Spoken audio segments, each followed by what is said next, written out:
It was a Tuesday. Nothing special. Rain tapped like an old memory on the roof as I made my way downstairs, craving the quiet certainty of tea. Halfway down, I stopped. My name, spoken low, too careful, like a secret not meant to be heard. Two voices. Rachel's and her husband's. A pause. Then. She won't notice if we take a little. I stood still. My hand clenched the rail, heart ticking like a slow metronome. They meant me. I didn't confront them. I didn't cry out or gasp. I simply stepped back up, tea forgotten. But my mind, my mind sharpened. It could have been innocent. A misunderstanding. But something old stirred deep within me, something that had once cross-examined men twice my size in courtrooms. A quiet, precise instinct. Watch closely. My name is Evelyn Clark.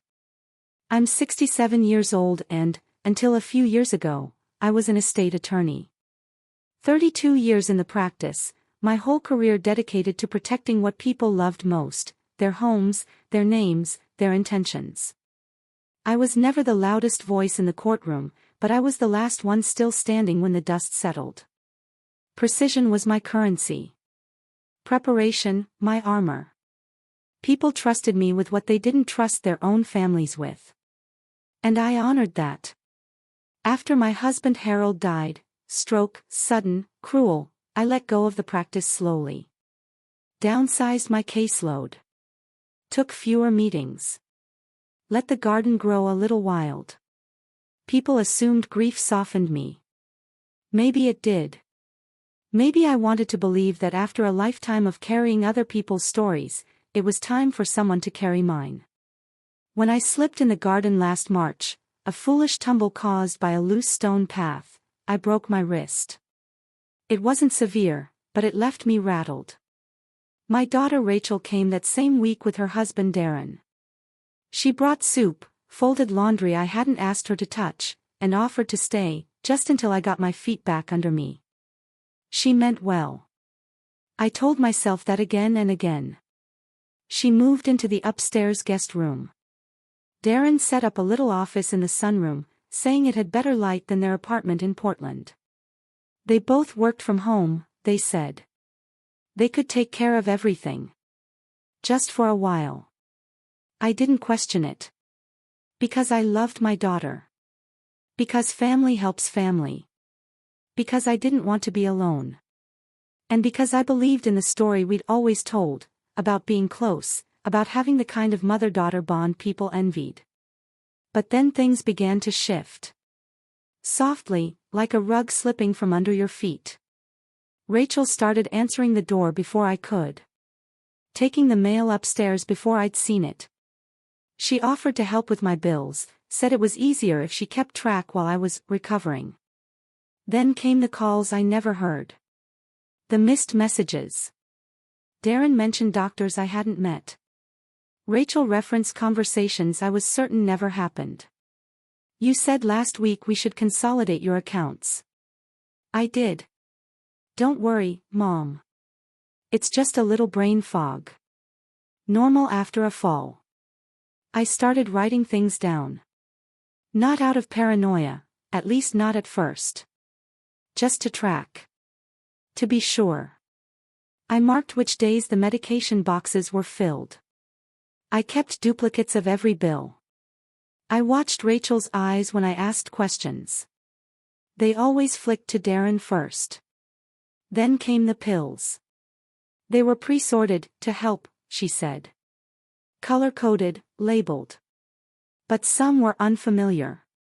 One had a faint blue tint I didn't recognize. I stopped taking them. Quietly. I flushed 2, pocketed others. Set them aside in a drawer I kept locked. The doctor's name came up one evening, Dr. Jensen. Darren was on a call in the kitchen, assuming I couldn't hear from the hallway. Yes, she's still lucid in conversation, but she's starting to show signs, mild confusion, inconsistencies, memory loops. Yes, I have the chart we created. I'll send it along. Memory loops. I stood in the hall, heart pounding like I'd run miles, even though I hadn't moved. He was writing my obituary by inches. Not with malice, at least not openly. But with purpose. Later, he left his laptop open. I hadn't lost my touch. The browser history led me straight to a folder titled Evelyn. Emails. Dozens. Long threads between him and Dr. Jensen. Payment records. A scanned form labeled conservatorship prep packet. One phrase repeated like a chorus in a legal memo. If she resists, push for cognitive instability. They were building a case against me. A quiet one. A paper trail meant to trap me in my own home. They thought I wouldn't notice. They thought I was fading. But I wasn't. I was watching. And I remembered how to fight. The day I knew I had to act came quietly, no confrontation, no grand reveal. Rachel stood at the kitchen sink, humming a tune she hadn't sung since high school. She was rinsing a teacup, the same one she always brought me before bed. Her tone was light, cheerful, almost maternal. "Time for your pills, Mom," she said, placing the glass of water beside me. I stared at the small dish of capsules. Blue, white, yellow. Neatly arranged. Too neatly. I smiled, nodded, took the glass, and waited until her back was turned. Later that night, I emptied the pills into a box beneath my bed, labeling each one by shape and color. A quiet little inventory of doubt. They weren't trying to hurt me, not in the way criminals hurt strangers. That would have been easier to fight, more obvious. This was worse. This was the slow erosion of truth, buried beneath the language of care. I spent the next week mapping every detail of my life. Passwords, bank records, property deeds, everything they might be targeting. I reviewed each account like I was building a case, because in many ways, I was. I locked my filing cabinet. Changed my online banking access. Called in a favor from Claire Morgan, a former colleague who owed me after I covered her estate fraud mess years ago. "Can you get me a full independent medical review?" I asked her. Something with teeth. She didn't ask questions. 3 days later, I sat across from a neuropsychologist in a clinic downtown. The room was all soft tones and calming music, like they expected me to fall apart. But I didn't. I passed every test. Pattern recognition. Memory recall. Spatial reasoning. Even the language sequencing drills Rachel once joked I was getting too old for.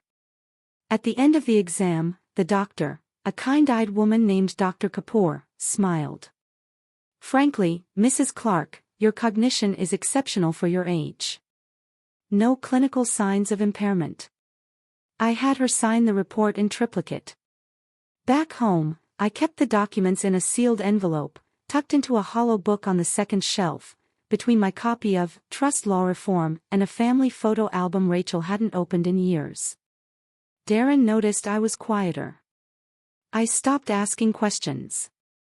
I let them believe their strategy was working. I let them walk in and out of the house like they owned it. Let them call it their responsibility. Let Rachel whisper to Darren in the hallway when she thought I was asleep. "She's slipping faster than we thought." I was listening. Always listening. One afternoon, Rachel left her laptop open again. I don't believe in coincidences, only patterns.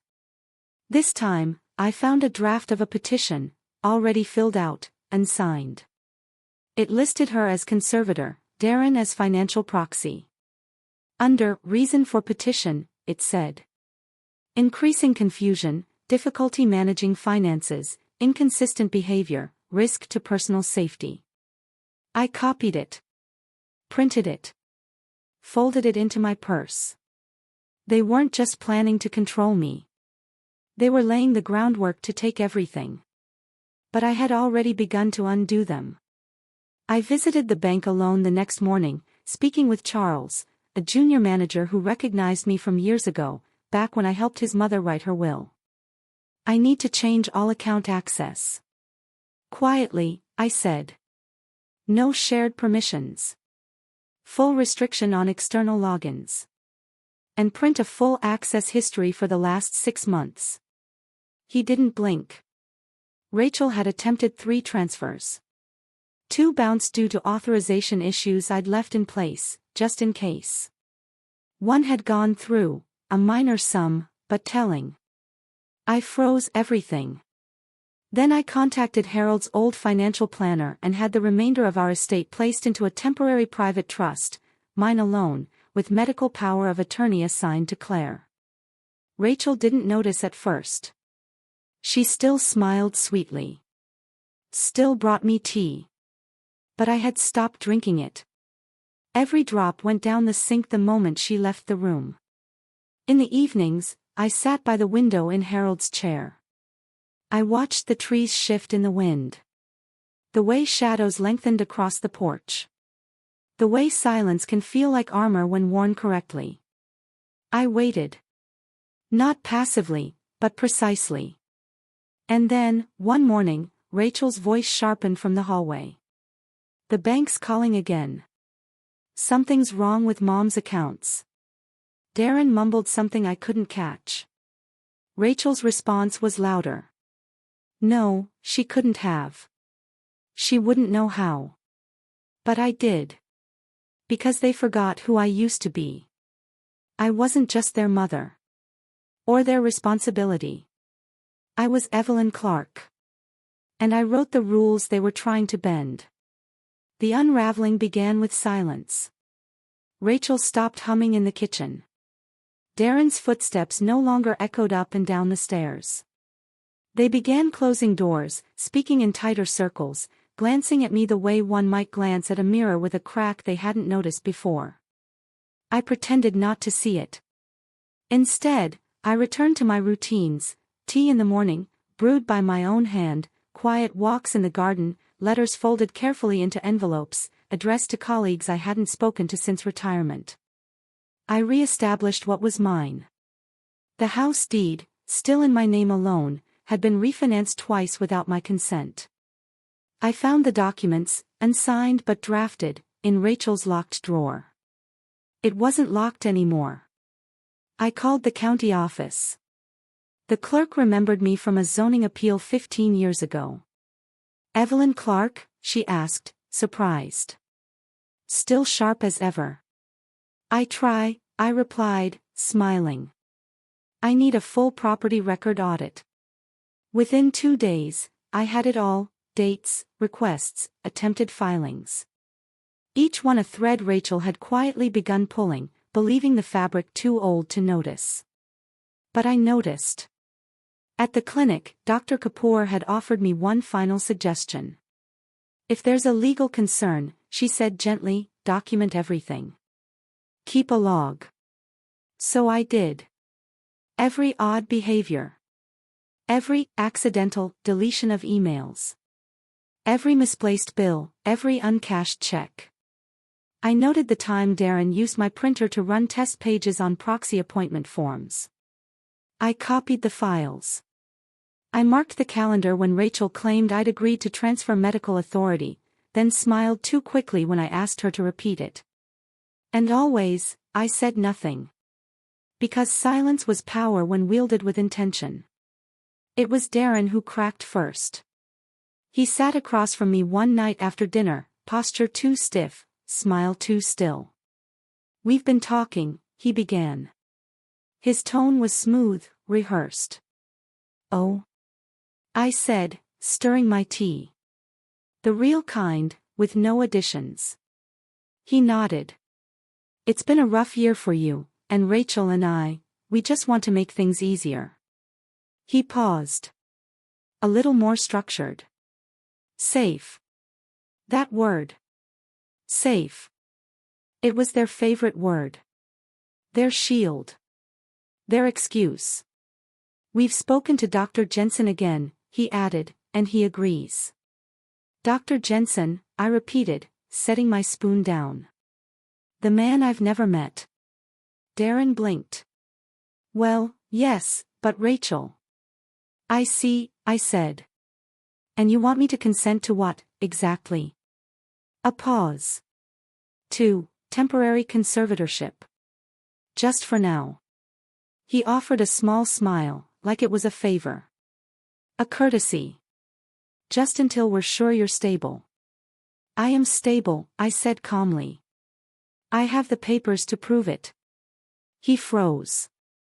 I rose, walked slowly to the bookshelf, and retrieved the envelope from the hollowed-out volume.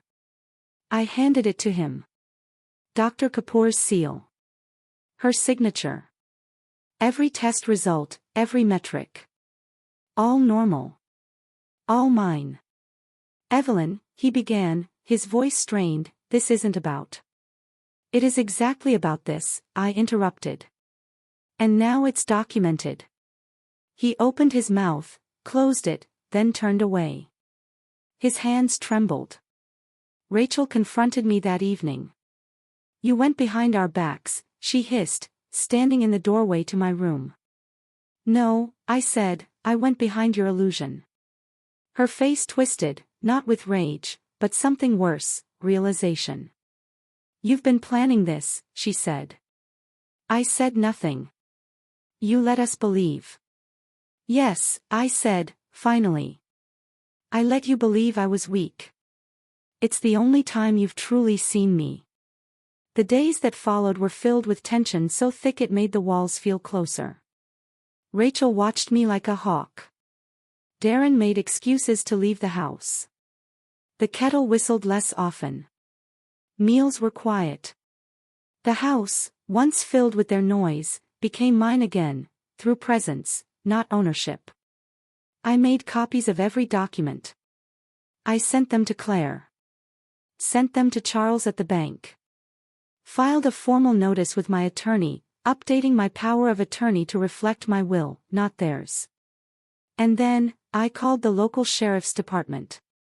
Not to press charges, yet. Just to inquire. Just to establish a conversation. To say, quietly, that if anything happened, I wanted it on record.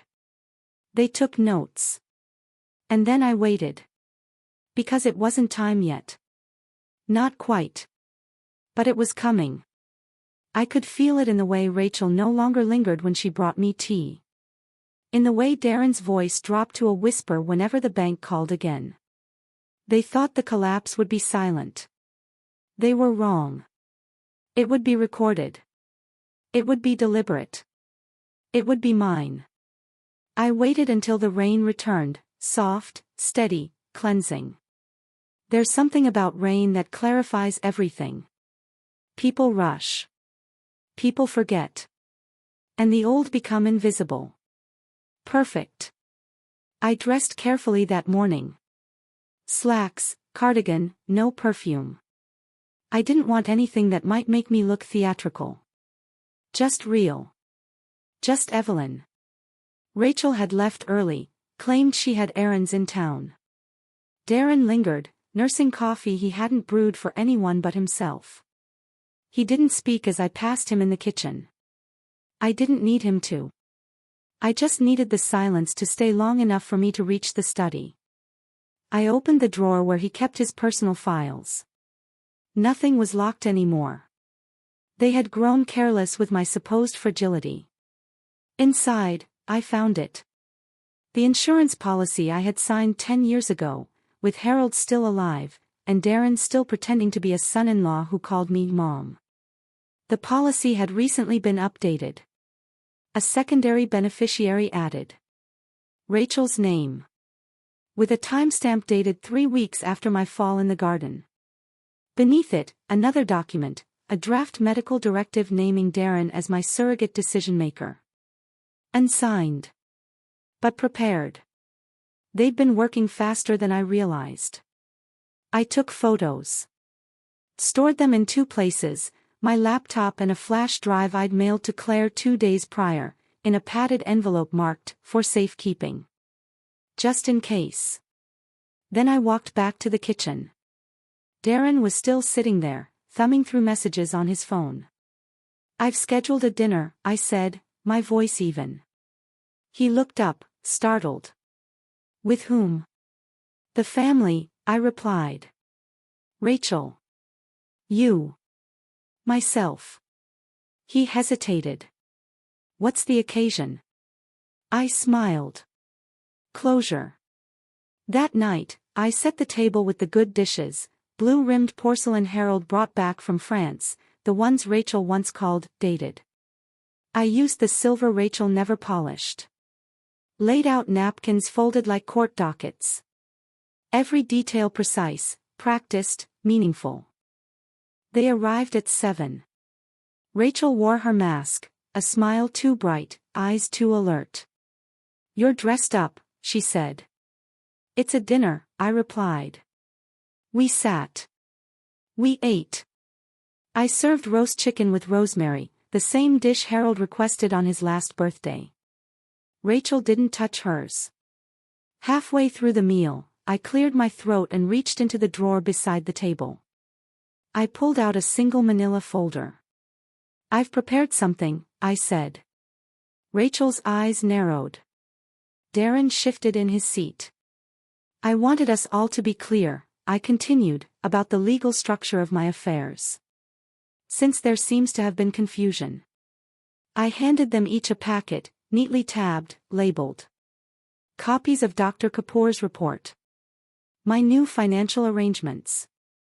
The updated medical directive. The trust documentation. Even the sheriff's intake form, marked with my case number. Rachel opened hers and froze. "This is the full record," I said. "Filed.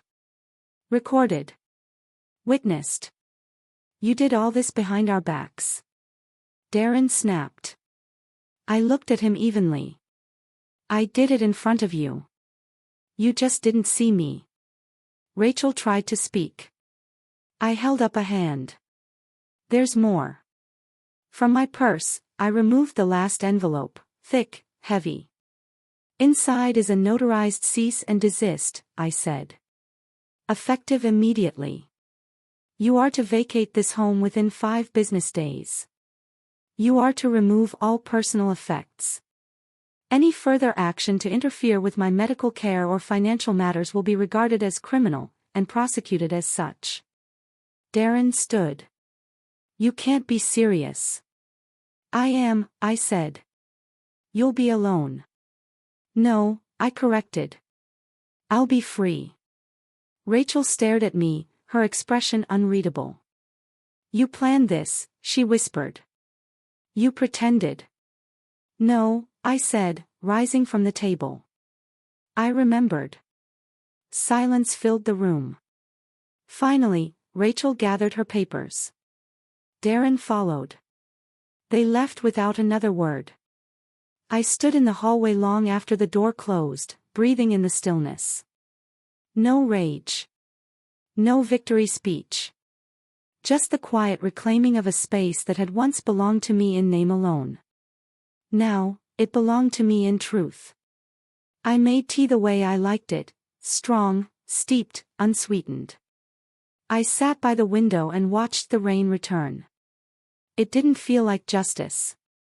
Not exactly. It felt like oxygen. Like the slow, quiet healing of something long bruised. I wasn't trying to teach them a lesson. I was just done letting them write my ending. The house is quiet now. Not the strained silence of manipulation, this is different. This is peace. The kind that hums in floorboards and breathes through open windows. It's been 2 weeks since they left. The upstairs guest room is empty. The sunroom, once filled with Darren's muttered phone calls, now holds my ferns again. I moved the rocking chair back to the corner, just where Harold liked it. His favorite book still rests on the table beside it, spine cracked, pages worn soft by time and touch. Claire visits once a week. We sit on the porch and drink tea, real tea, not the kind handed over with false smiles. She brings clippings from her garden. I give her herbs from mine.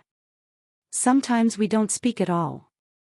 Just sit with the kind of silence that heals. One morning, a letter arrived.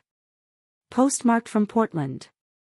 No return name, just a clean white envelope. I knew Rachel's handwriting immediately. Inside, a short note. No apology.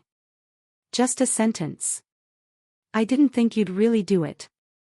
I folded it in half and placed it in the drawer where I keep old keys, receipts from happier days, and the ultrasound photo of Rachel's son, the one she never named, in front of me. I don't need her regret. I have something better. Yesterday, I walked into the Asheville Community Legal Aid office and offered 10 hours a week. They didn't know who I was. The young woman at the desk blinked at my resume, asked twice if it was real. I told her I had a few years of experience. She laughed. They gave me a small desk, a drawer that sticks, and a cup of lukewarm coffee. It's perfect.